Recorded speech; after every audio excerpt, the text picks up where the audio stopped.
Bonjour, ici Gaëlle, votre coach bien-être en direct de Tokyo qui vous présente les Wednesday Wellness Tips. Et aujourd'hui, je suis avec Aurélie Gauthier, coach bien-être elle aussi. Bonjour Aurélie, merci beaucoup d'être avec nous. Bonjour Gaëlle, et bonjour à tous et merci beaucoup pour cette invitation. Alors Aurélie, tu es coach bien-être en organisation, en entreprise. Est-ce que tu peux nous en dire un peu plus, nous raconter ton parcours, comment tu en es arrivée là? On voudrait tout savoir. Bien sûr Gaëlle. Alors j'aide les professionnels à performer de façon durable, c'est-à-dire à réussir dans leur travail, dans leur quotidien, sans s'épuiser. Mon approche, c'est vraiment de placer le bien-être comme un levier d'une réussite durable. Parce que quand on va bien, on rayonne dans son travail, dans sa vie personnelle, dans ses relations, et ça, sur le long terme. Concrètement, j'interviens à travers du coaching, des ateliers, des conférences sur des thèmes comme la gestion du stress, la résilience, la performance durable, etc. Je m'appuie sur près de 20 ans d'expérience en entreprise, dont 11 années chez Google, où j'ai notamment travaillé au sein de l'équipe Resilience at Google. C'était une superbe expérience pour accompagner des individus, des équipes sur les sujets du bien-être au travail. Et puis, je tire aussi beaucoup de mon expérience personnelle en tant que working mom de 4 garçons, en tant qu'expatriée depuis plus de 20 ans, notamment en Asie où j'ai vécu 15 ans. Je connais bien les défis du quotidien. Aujourd'hui, j'ai vraiment à cœur d'aider chacun à prendre soin de son bien-être pour vraiment avancer sereinement et durablement au travail comme dans la vie. Merci beaucoup. Et comme tu le sais, on est là pour parler d'un sujet que tu connais bien, le bien-être. Alors, s'il te plaît, dis-nous ton astuce, ton secret pour se sentir bien et pour maximiser le bien-être.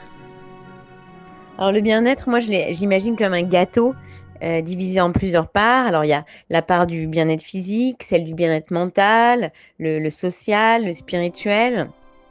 Il y a aussi l'organisationnel, par exemple, lié au travail, le financier, etc. Et puis pour moi, le but, c'est pas d'être au top dans toutes ces dimensions en même temps, parce que c'est pas réaliste. Mais le but, c'est plutôt de nourrir régulièrement chacune de ces dimensions, et puis d'identifier en fait celles qui en ont le plus besoin et de leur apporter à celles-ci, enfin à ces dimensions-là, une attention plus particulière. Alors, ce qui est fascinant, c'est que en fait, ces dimensions, elles s'influencent mutuellement. Alors, par exemple, booster son bien-être physique avec du sport, eh bien, ça va positivement influencer son mental. À l'inverse, par exemple, un stress qui va impacter notre mental, il va se manifester, par exemple, par des douleurs physiques ou un repli social. Alors, le bien-être, c'est pas une destination qu'on atteint en un jour. C'est vraiment un ensemble de petites habitudes quotidiennes qui, mises bout à bout, eh bien, nous permettent de nous sentir bien. On me demande souvent comment je fais avec 4 enfants, alors un mari entrepreneur et mon activité. Eh bien, si moi, je devais partager mes 3 secrets bien-être, je dirais sans hésiter, numéro 1, le sommeil. Alors ça, c'est vraiment pour moi la base. Alors, pour moi, c'est 8 heures par nuit, hein, vraiment pas plus, pas moins. Alors, un truc assez drôle, c'est que j'utilise rarement un réveil pour me lever. Par contre, j'ai toujours un réveil pour me coucher. Alors, il sonne en général, je le mets dans la semaine à 21h45. Eh bien, pour me prévenir qu'il est l'heure de se mettre en mode repos. Comme ça, je me couche, je me couche 22h30 et puis je me réveille, eh bien, reposée, de bonne humeur et pleine d'énergie. Deuxième secret, vraiment, c'est mon réseau de soutien. Alors, comme on dit en anglais, it takes a village. J'ai toujours accepté et demandé de l'aide. Alors, à mon mari, ma famille, mes amis, mes managers, mes collègues, mais aussi des professionnels que je paye pour ça, que ce soit des nounous, des aides aux devoirs et des coachs aussi. J'ai eu plusieurs coachs à certains moments clés de ma vie qui m'ont beaucoup aidée. Et vraiment, tous ces soutiens sont essentiels pour mon bien-être.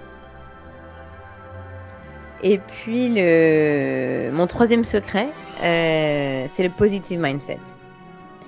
C'est voir le verre à moitié plein plutôt qu'à moitié vide. Alors, ça peut paraître cliché, mais c'est vraiment prouvé scientifiquement qu'on peut entraîner son cerveau à changer ce regard. C'est-à-dire avoir les challenges aussi comme des opportunités. Donc vraiment, je dirais, pour terminer un peu sur ça, c'est que le bien-être, c'est pas une destination, comme je disais tout à l'heure, c'est it's a journey qu'on entretient au quotidien, comme ça, jour après jour, avec nos habitudes et nos actions.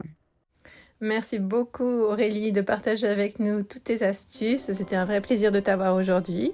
On te dit au revoir et merci pour aujourd'hui. Merci encore Gaëlle et merci à vous tous pour votre écoute. J'espère que ces quelques conseils vous auront donné envie de prendre soin de vous. Vraiment, le bien-être, ce n'est pas un luxe, c'est une condition pour avancer sereinement et durablement.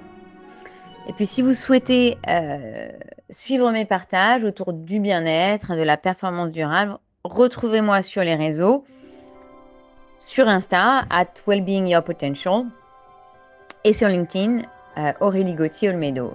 Et surtout, n'hésitez pas à me contacter. Vraiment, prenez soin de vous. Ciao! Alors, vous vous souvenez des 3 conseils d'Aurélie. Le premier, c'était le sommeil. Le sommeil, c'est essentiel au bien-être parce que ça permet au corps de récupérer physiquement et mentalement. Ça favorise la concentration, la mémoire, la gestion des émotions. Un bon sommeil, ça renforce aussi le système immunitaire et ça prévient le stress et la fatigue. Quand on est stressé, on a tendance à limiter son sommeil, on travaille tard, on en fait plus. Le problème, c'est que c'est un cercle vicieux qui vous amène encore plus de stress. Alors, dormez, reposez-vous, vous serez plus efficace après et ça réduira votre stress.